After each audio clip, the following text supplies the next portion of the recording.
మా పెళ్ళైన కొత్తల్లో ఇంట్లో అన్ని పనులు చేసేదాన్ని గానీ, ఒక్క కూర మాత్రం చేసేదాన్ని కాదండి. మా అత్తయ్య చేసేవాళ్ళనమాట.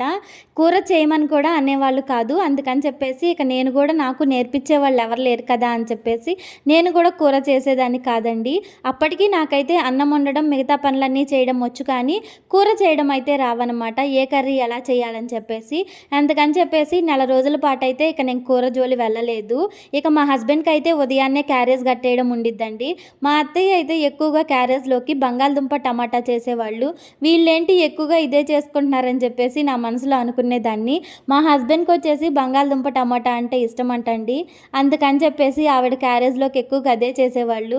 ఇక మాకైతే తర్వాత వేరే కూరైతే చేసేవాళ్ళనమాట. పప్పో ఏదో ఒకటి. ఇక పోను పోను నాకు అర్థమైంది ఏందంటే మా అత్తయ్య వాళ్ళకి బంగాళదుంప టమాటా ఒకటి, గోంగూర పప్పు ఒకటి చాలా ఇష్టం అని చెప్పేసి ఎక్కువగా అవే రిపీటెడ్‌గా చేసేసుకునేవాళ్ళనమాట. ఇక నెల తర్వాత అయితే మాకు ఆషాఢ మాసం వచ్చేసింది.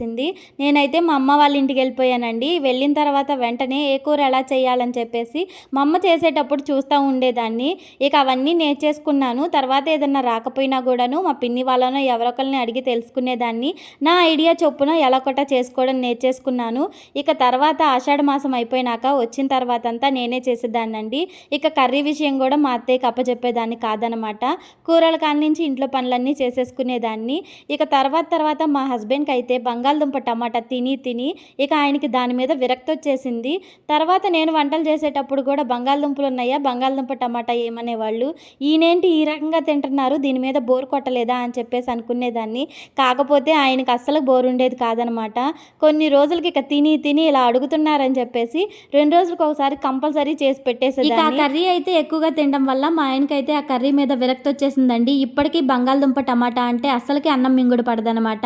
అందుకేనండి ఏదన్నా నచ్చినా కూడా అతిగా తినకూడదు అంటారు. వీడియో నచ్చితే ఒక చిన్న లైక్ చేసి మన ఛానల్ని అయితే సబ్స్క్రైబ్ చేసుకోవడం మర్చిపోకండి.